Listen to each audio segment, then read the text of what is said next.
বন্ধুরা, ধান কাটার কাজটা নিয়ে নিলাম আজকের থেকে, ঠিক আছে? তো এখানে 1 বিঘে না কয় বিঘে আছে আমি জানি না,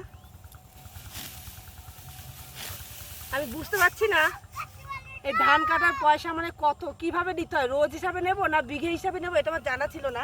তবে আরেকটা কথা তোমাদের বলছি, যে ক্যামেরা ধরে রয়েছে সে কিন্তু ধানের জমির মালিকের বউই ক্যামেরাটা ধরে রয়েছে, ঠিক আছে? আর ওই যে মালিকের ছেলে ওখানে দাঁড়িয়ে দাঁড়িয়ে জ্ঞান দিচ্ছে। খুব কষ্ট গো, খুব কষ্ট। ওই যে মালিকের ছেলে দাঁত বের করে রয়েছে, বাবা হেসে একেবারে দেখো। হ্যাঁ হ্যাঁ, চলায় চলায়। তো আমি কিন্তু জীবনে প্রথম ধান কাটছি, কিন্তু আমার কাটতে কিন্তু ভীষণ ভালো লাগছে। ধান কাটতে কিন্তু আমার দারুণ লাগছে, মানে খুবই ভালো লাগছে। তোমাদের কি বলবো, এই দেখো।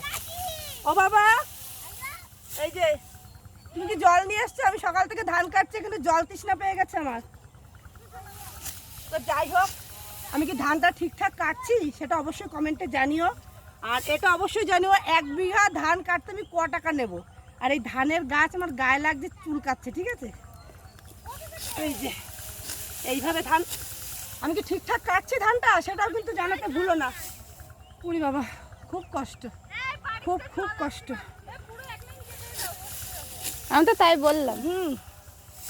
এই তো অনেক